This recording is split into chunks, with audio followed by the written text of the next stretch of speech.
Hey, and welcome to Matt and Jess TV. I am Matt And Roast. I'm Jessica Bun Bun. Welcome to our reaction and review for The Last of Us Season 2, Episode 2. Okay, I'll just start this with a little bit of a story time here. I came into this episode feeling like, okay, it's going to be some good stuff. There might actually be a couple lighthearted moments. I read an interview where Craig Mazin, co-showrunner, was like, oh, there is some humor this season. So I brought over this shirt of an Okapi because they're in the giraffe family. There's a Last of Us connection. And then they kill Joel. And I was like, I can't wear the Okapi shirt anymore. Now I have to wear black Oh, because I'm at Joel's funeral and I'm crushed. I am crushed.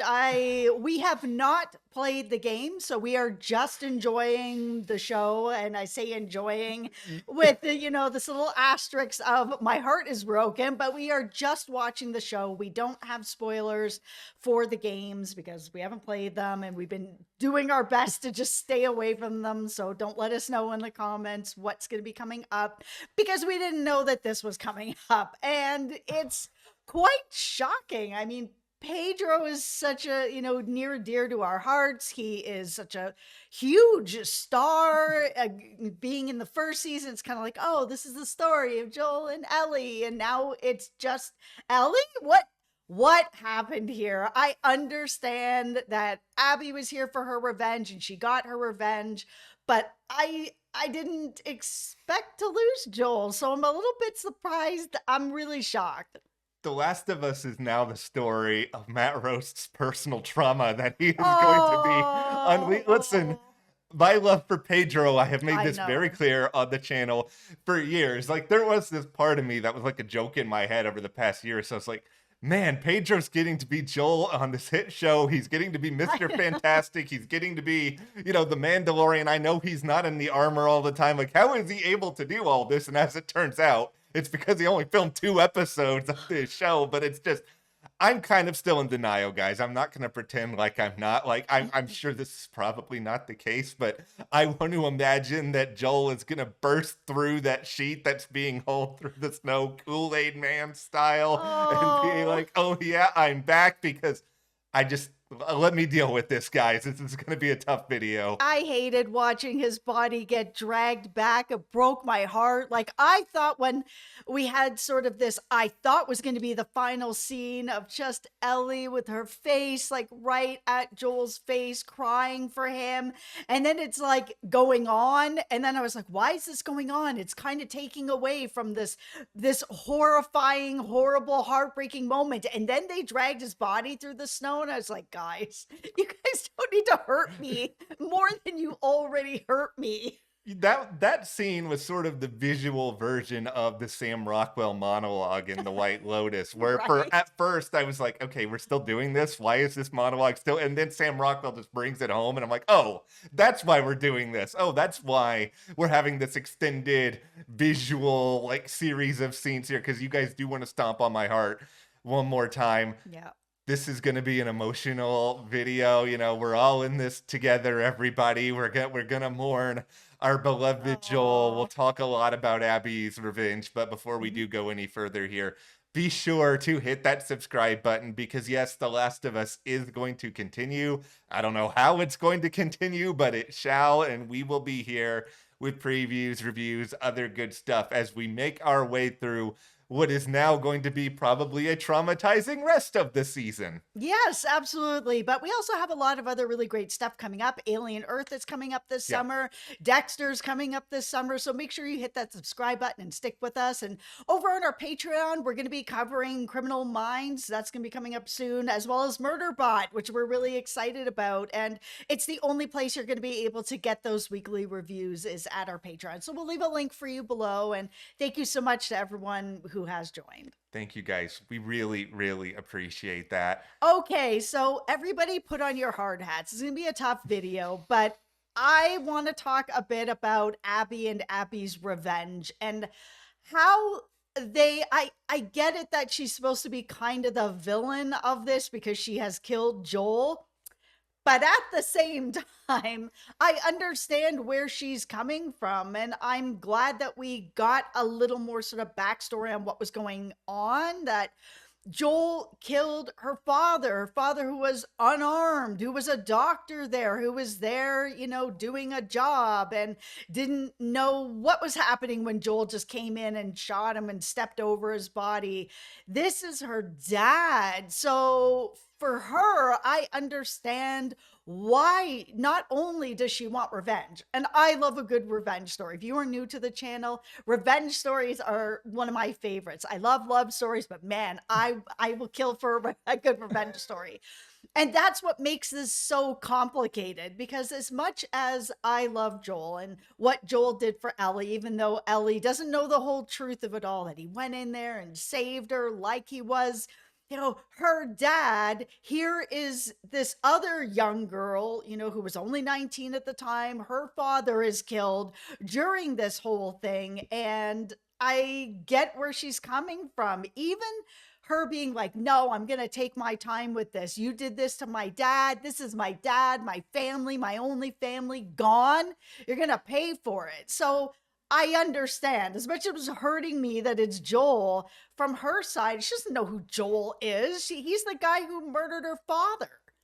Okay, I'll start here by saying that yes, I understand everything you're saying, but I'm not in that stage of grief right now. I hate Abby. I hate her with every fabric of my being. I hope that she makes coffee and forgets to put the coffee in it, and then she ends up just drinking hot water. Oh, that's so mean. I hope that she steps on all the Legos. I hope that miserable things come her way. I loathe her. And okay, if I'm being serious about this, it's like, do I understand her motive for this? Yes, I understand it, but yes, if somebody came and killed my father, and I don't have the closest relationship with my father, but I absolutely would still be like revenge. I would be like revenge, but I would not be like the way that Abby was like this revenge, where it's like you could have just come in and done full Princess Bride. You killed my father, prepare to die, then you take him out, and then it's that's it. The problem is she has been, I know I'm here defending Abby, and I know everybody's going to be in the comments being like, she's the villain. Listen, she has been sitting on this grief of losing her father and this anger for years. It's festering into this problem. And the thing that I really actually liked about seeing this, where she is like hitting him over and over and over again, is you can see in her face that this isn't actually helping. And that's kind of the problem with revenge, where, you want to see that person get the revenge, but a lot of times when you're getting the revenge, it's not hitting the way you think it's hitting. It's not filling that empty part of your soul. Your dad's not coming back. It's not making you feel better that this man killed your father. None of it's making you feel better. And that's why seeing her like over and over and over again, it's like, you're not actually getting what you want out of this. You're not fulfilled. No, and she's not going to be fulfilled. And once again, if I'm being honest, and commenters going to come at me too for this, but it's just like, I hope she never feels fulfilled after this. Like, I genuinely do, because it's just a situation where you could have just had your revenge and had it be this, but it was just the way in which that she went about it, for me, was just so detestable, where it's like, I understand you want an eye for an eye. I understand you want to make this as painful as possible. It was really well acted by Caitlin. I'm going to give her all the flowers for that. The direction, Mark Mylod, who directed this episode, well known for doing a lot of Succession episodes. The prestige element was really, really here. And it's just, everything is just subjective. And it's sort of, because we haven't played the games, we don't know the direction this story's going in terms of its tone or in terms of its style. But for me, Abby can never be redeemed after this. I will never come around on this character just because of the way in which she went about it, regardless of the fact that, yes, I fully understand your motive. I'm not going to sit here and be like, how dare you kill this man who murdered your father? Like, yes, I 100% get that. Where I am is just sort of, these other people, you're just going to let her do this? Like, you're just going to sit there, watch her do this as painfully as possible? I know you've talked about it, but still, you're seeing it. That's the other thing about it. There was, I think it felt like she was getting angry and angry about it, because there felt like there was like no real remorse from Joel. And while I understand that Joel probably at the time was like, I don't feel bad about this because I'm trying to get Ellie out, you can get Ellie out and still feel bad about the people that you're killing to be able to get Ellie out. And I think that's sort of the more human side of it that a lot of us, even just watching TV, Mhm. where for me personally, I've seen so many like shows and movies now where people are getting killed. But the minute that an animal is getting killed, I am just up in arms about it because it's a lot less, right? We're getting all sort of desensitized to it. And in this world, for someone like Joel, it's like, okay, you're getting desensitized to it because you have to kill people to get by, to get resources, to get Ellie, whatever it is, whatever you have to do, you have to do it. Where on the other side, you've got Abby's like, cool, my dad is dead. You walked over him like he's a bag of potato chips. He's my father. And then now that I have this moment with you, oh, do you remember, the last time you saw the Fireflies? Yeah, Salt Lake City. Okay, so at least you're being honest and you remember. That's my dad. No reaction. It's just like, I would be even more mad at that point. That's just like, you can't even be sorry that you killed my dad. You can't say anything. You're just going to be like, yeah, just get it over with. I'd be extra mad. I think the part of it that surprised me a little bit, and I think this is from both the Abby and the Joel perspective, is that there wasn't a lot of conversation from Abby about why Joel did it, which I think for Abby it didn't matter, None and of I it think it mattered. just ultimately it was what it was. And for Joel, there wasn't much of an attempt at explaining why he did it. Where I think the reality here is that he wanted to save Ellie, and he would have taken out anybody if that meant saving Ellie. And I think maybe somewhere in the part of his brain, maybe that's hard for him to register remorse for, because he would have taken out 100 more people if it meant Hmm. saving Ellie. Right. It's still surprising that he didn't try to bargain anything. He didn't I think at that point, because he's sort of gone through this cycle of relationships, that once he kind of realized why he was there, I think he was just like, okay, this is it. There's nothing that I can say or do that's going to get me out of this situation. Clearly, this was all planned. This is the part going forward that I am excited about. I love revenge. So now Ellie is like, I'm going to kill you. Yes, let's go on this next revenge journey where she is going to be hopefully hunting down Abby, and we are going to see the revenge on that.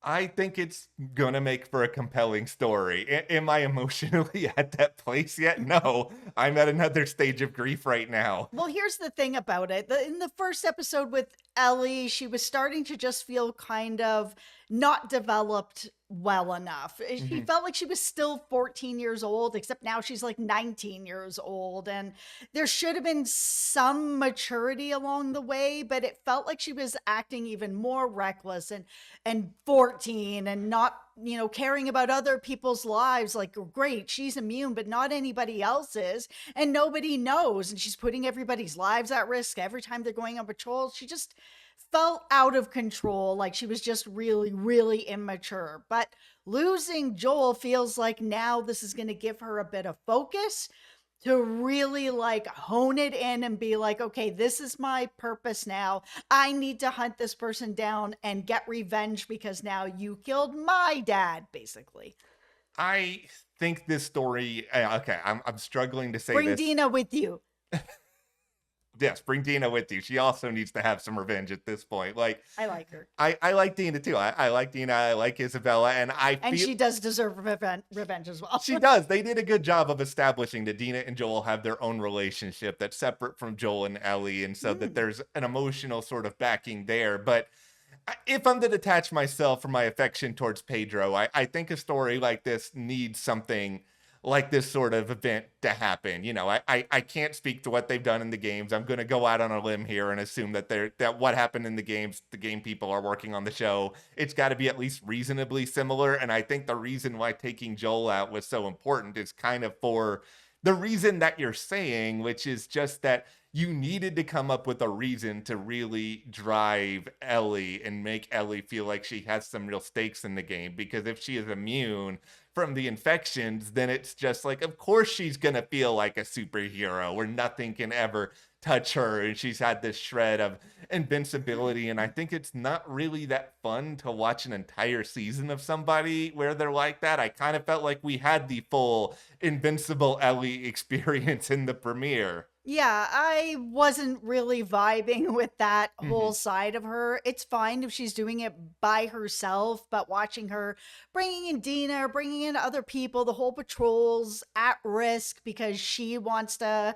run into places, and I wasn't vibing with it. Like I said, it felt like she was still 14 or 15 years old. Hmm. She's an adult now. She's a Yeah. full on adult, so there's no reason to be behaving this way and putting people's lives at risk for fun, kind of.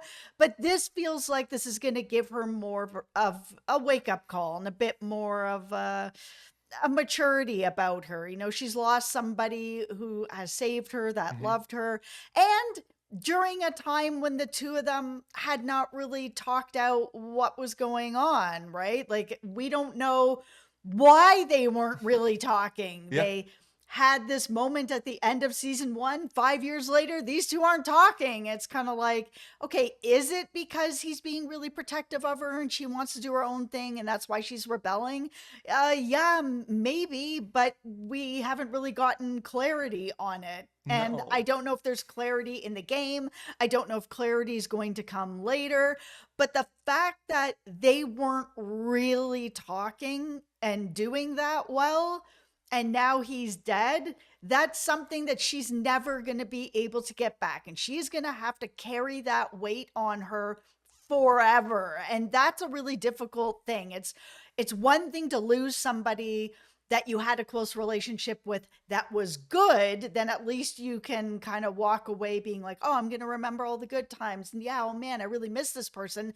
Or you guys are having a fight and things are really bad and you're not really talking, but you love this person and now they're dead. It is way different. It is. I know somebody who was in that situation who ended up losing a parent at a time that they didn't have a good relationship with them, and that was a really tough thing for them to Yes. carry, and it's a tough thing I think for anybody to carry. And I said this in the premiere. It's my assumption, my tinfoil hat theory, if you will, is that Ellie knew that something was off about Joel and that Joel was probably not being upfront about something just because I feel like you can vibe that in people if you're around them long enough to, use a stupid Mhm. analogy. It's like we cover Survivor here at the channel and you can typically tell if people aren't acting right before tribal council. And it's just like, Yeah. she probably knew that something was weird about Joel and that Joel wasn't being upfront about everything. And because of that, it was putting some distance. I don't think that she knew everything that happened way back when in Salt Lake City. I'm very curious to know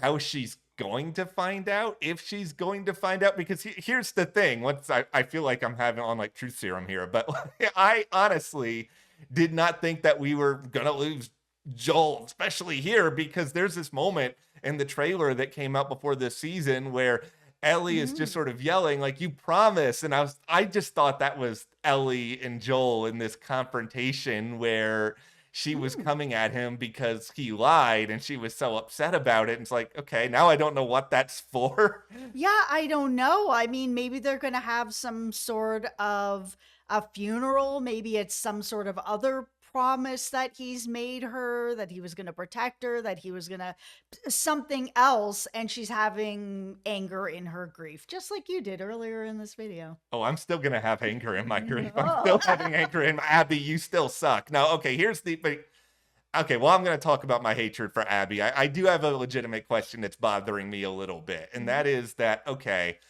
Abby made this whole show about how she has a code and how she's trying to, present herself as this figure who only takes people out under X, Y, and Z circumstances. It's like, okay, well, this is why you're not taking out Dina. This is why you didn't take out Ellie. But I'm just sitting here and being like, okay, you may have a code, but what you did to Joel in this moment, I feel like violates 200 different codes in the history of the universe, and you're still willing to let these other two alive when you know there's a community out there. You saw Joel on a communicator going back and forth that these people presumably are going to go back to their town, assuming that somebody is alive after everything that's happening there.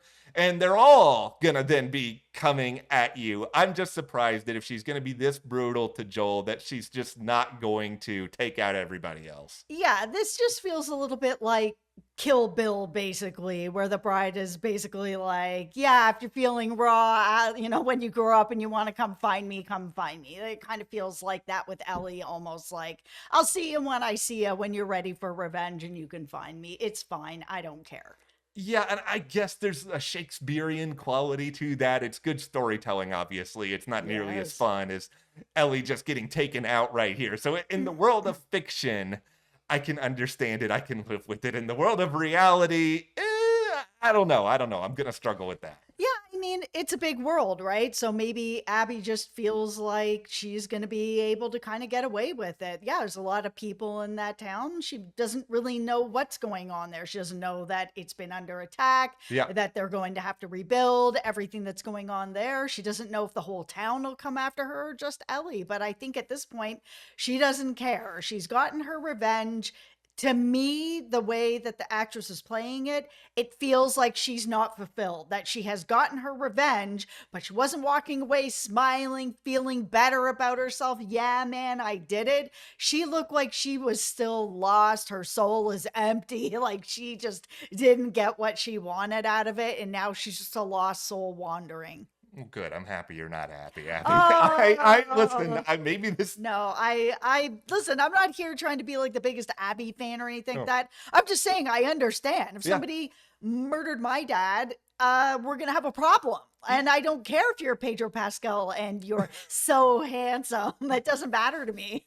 He is pretty handsome, but I'm just saying that they did a really good job with this. Like, I don't want my irrational emotions to get in the way of. I think that all of this was really well filmed, really Yes. well acted. It was as brutal of a TV death as I have Yes. seen in a long time. I can't imagine what it was like for gamers at this point, because I'm sure you're playing that game when it first comes out, and the way in which, like, I remember the way in which the first one was promoted. You probably thought, oh, this is the Joel and Ellie story the whole way through, and clearly it's not. Yeah, no kidding. No, okay, we'll transition ourselves a little bit over to everything else that happened in this episode, because once again, the direction of this entire, all the chaos that's going on at Jackson Hole, like, this was really, really intense. Wildly intense. It was cool to see that they were very organized as they can be. Okay, first we're gonna, drop the barrels, then we're gonna shoot the barrels, then we're gonna set the barrels on fire, and that should be enough to hold them. We're gonna get to the rooftops. Like there's a plan in place, but I think they really just didn't expect this many of them. Of course, also brought on by Abby, all this chaos brought on by Abby, but I think they just didn't know how to really deal with this many of the infected coming in, even though there was a lot of them. I was interested in watching this being like, how do they have this many guns and how do they have like unlimited ammo and unlimited resources the way that they do? I guess it's because I watch so much Walking Dead where it's like decades in the future and it's kind of like it's a little bit harder to come by this stuff. People have to make bullets at this point. I was just like, wow, these guys have like a whole arsenal. Based on a video game. Maybe they had, everybody remember Game Genie. Maybe they put in Game Genie at Jackson Hole and they just have unlimited ammo. Right? Like, I wondered about this, though. I will admit, the gamer in me, the one thing I especially appreciated was the exploding barrels, to the point in which I started to see the fluid leaking out of the barrels, and I was sitting here being like, please explode, please explode. I audibly shouted when the barrels finally exploded. It is my favorite part of games. I am replaying Borderlands 2 right now. I love exploding barrels so much. And that game has all the different types of exploding barrels. It'll Yeah. have corrosive, fire, slag, all of it. Yeah, I feel like this really, ironically, was a good sell. Like, this entire sequence as to why you would play the video game, because it's really Yes. immersive. It felt like we You know, were in a video game. you're watching Tommy try to navigate his way through all of this. You have the Tommy versus the bloater showdown. You have Maria trying to stay alive. And I'm shocked at this point that, yeah, we lost a character. And ironically, it's not the character who was in the midst of all of this. Yeah, I saw Tommy and Maria give each other that kiss and I was like, oh no. I oh know. no, we're gonna lose one of them are gonna die. Like, please don't break my heart with that. Instead, they broke my heart elsewhere. Way worse. But yeah, that whole showdown with Tommy, it was really cool. Like, I really enjoyed all of this. Yeah, I'm sitting here and being like, okay, are they going to take out somebody else as a result of this? And I'm sure there are people who died, but I feel like Mhm. some of them are probably going to be red shirts just because of the fact it's like, okay, you just killed off one of your biggest stars. You can't get rid of Crazy. another huge character in like this episode or the next episode, can you? Yeah, here's the thing. Again, we haven't played the games, right? So, like, we're not expecting this. We don't know how it goes forward. But there's, a few shows out there who have killed off main characters. You brought up Succession. I mean, it's long gone now, but there's a few shows out there that have killed off a main character and continued on and did a great job, and were the rest of the cast was able to hold it up. How is everybody feeling about the Ellie show? She's going to be able to hold this up? How are you feeling, Matt?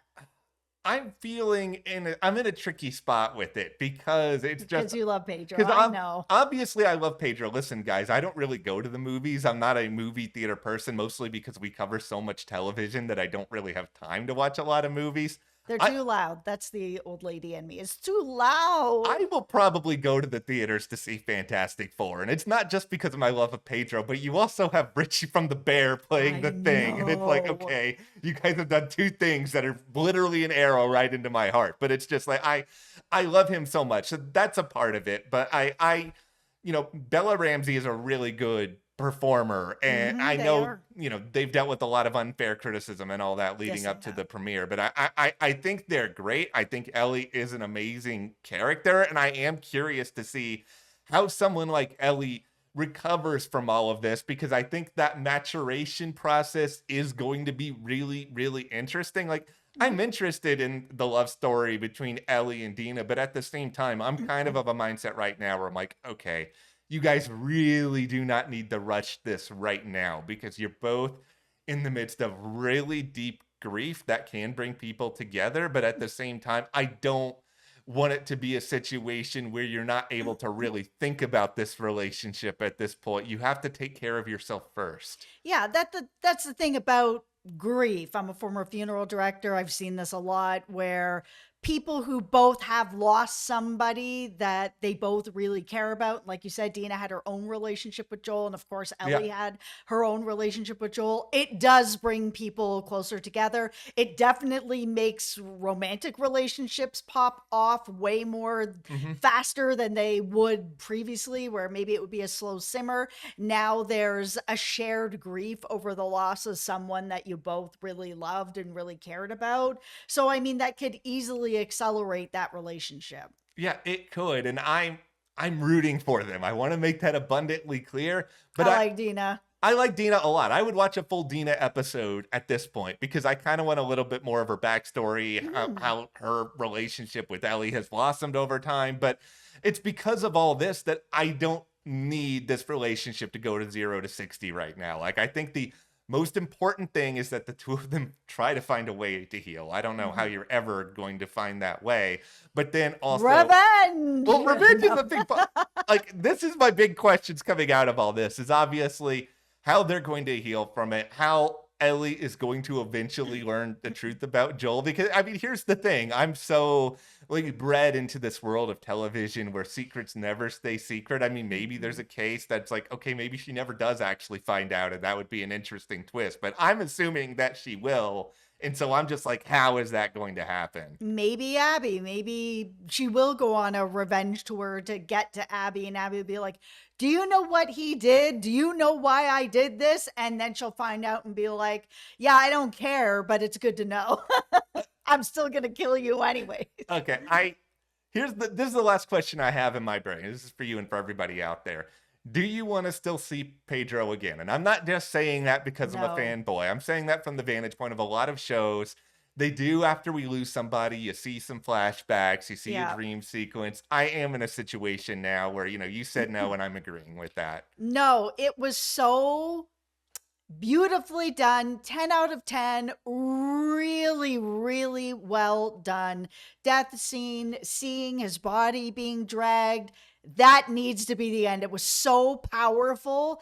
I just am going to sit in that and sit in my grief. If they bring him back, it takes away. Yeah, that's the thing. I think it's more important that we all do sit in this and we all do feel Yes. it. And there's also a part of me right now where I just feel like if you bring him back, you're just going to make me hurt more because you're going to make me relive this situation over and over and over again. Like, I'm really worried about this with one of my favorite video games that I'm hesitant to say here because of spoilers, but it's just like, I don't want to see a character that has seemingly been killed off time and time again because it's just going to make me sad repeatedly. Yeah, I agree. But that's where we are on The Last of Us Season 2, Episode 2. Tough episode, man. Good episode, tough episode. Yeah, it's a great episode. Like, I give it, I tip the cap to everybody who worked on it. It's just, I have to sit with this for a while because I'm still raw after watching it. I'm still like more angry about a fictional character that I've been in a really long time. Not because I don't understand the motive, just because I hate the way that they did it. And that's really tough. Unfortunately, that's the way revenge goes, right? I mean, typically it's not just a one for one, and No. she had been sitting with it for a very long time. I don't like it, but it all makes sense. She's been sitting with this pain and this grief for years. So I understand why it got as ugly as it did. And to me, it felt really real because the way the actress was playing it, it felt like with every punch and every hit, she wasn't getting what she wanted out of it. And it was hurting her more and frustrating her more. Like it just wasn't giving her what she thought it would give her. And it was breaking her down in a way that I think she didn't expect. And it just felt very real in that way. I've seen so much revenge where, you get your revenge and you feel better. And that's typically not the way that it goes. It's kind of like with fight scenes. You see people fighting. Yeah. It's this huge fight sequence and nobody gets tired. And, everybody's full of energy all the way to the end. Then in comes Daredevil season 1, where you have this huge hallway fight where you see everybody getting tired as they're fighting. And I was like, this is one of the best fight scenes I've ever seen because it feels real. And that's what this felt like, where it was like, yes, 5 years of revenge. What is this going to feel like? It's going to feel so good. Uh-oh. It doesn't feel as good as I think it's feeling. I'm hitting and I'm just not getting what I want out of it. Like, why am I not getting there? There's this saying, and I know it's been around a long time. I first heard it on the ABC series, ironically titled Revenge, where if you want to plot revenge, you better dig 2 graves. Or in this case, if you're Abby, 1,000 graves because of all the people at Jackson Hole that may have ended up dying because of her. Yeah. That's just got to throw that out there. Also, I want to throw out there, hey, look, it's Toddy Gabrielle, who is on You, and who is also, ironically, in the next video game by Neil Druckmann, who's the co-showrunner of this, who also made The Last of Us. I remember this trailer and seeing her in that too. It's like, oh, it's cool to have her on this show. She's amazing. Yeah, she's really, really good. So that is where we are coming out of this episode. I mean, let us know how you're feeling, coping with all of it in the comments. Also, shout out to all of you Last of Us game fans. You guys are really cool for not spoiling this, because thank you. Like, you clearly knew this was coming and that it was probably coming pretty soon. Yeah, not one person mentioned this in the comments. We did mention, of course, in our first video that we had not played it and that we didn't have any spoilers. Thank you so much to everybody who has kept that a secret, because it was such a payoff. Like it was really difficult to watch, but like I didn't know it was coming. So thank you so much. All right, hit that subscribe button so you don't miss any more of our Last of Us coverage. Support us further by joining our Patreon. We have a link in the description there. We are covering there exclusively in video form coming up, Criminal Minds Evolution, in addition to Murderbot. Thank you so much. We'll see you here next time.